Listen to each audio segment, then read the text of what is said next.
আর এদিকে শিক্ষক নিয়োগ দুর্নীতি তদন্তে ইডির অভিযান, নিউ টাউনে প্রসন্ন রায়ের অফিসে ইডির হানা।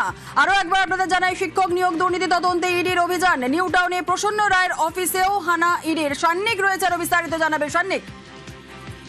তো নিউ টাউনে প্রসন্ন রায়, যাকে মূলত শিক্ষক নিয়োগ দুর্নীতির ক্ষেত্রে একজন মিডলম্যান হিসেবে কেন্দ্রীয় এজেন্সির তদন্তে যার নাম উঠে এসেছিল, সেই প্রসন্ন রায়ের একটি কর্পোরেট অফিস রয়েছে, মূলত ট্যুর অ্যান্ড ট্রাভেলস এর একটি অফিস। সেই অফিসের আপাতত ইডির আধিকারিকরা তারা হানা দিয়েছেন, তারা সেখানে তল্লাশি শুরু করেছেন।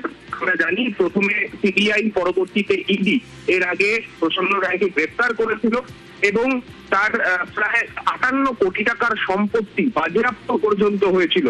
এই গোটা পরিস্থিতিতে ফের একবার আমরা দেখতে পাচ্ছি ইডির তৎপরতা আজকে শহর জুড়ে চলছে, যার মধ্যে শিক্ষক নিয়োগ দুর্নীতির তদন্তেই আজকে ইডি আধিকারিকরা বিভিন্ন জায়গায় তারা হানা দিচ্ছেন এবং তার মধ্যেই প্রসন্ন রায়কে আবারও রাডারে রেখেছে কেন্দ্রীয় এজেন্সি এবং ইডির তরফে আজকে তার একটি অফিসে ইতিমধ্যেই হানা দেওয়া হয়েছে।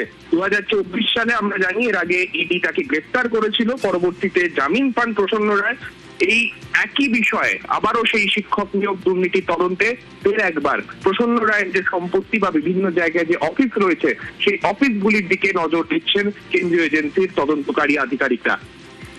একেবারেই সান্নিক, শিক্ষক নিয়োগ দুর্নীতি তদন্তে ইডির অভিযান, নিউ টাউনে প্রসন্ন রায়ের অফিসেও ইডির হানা।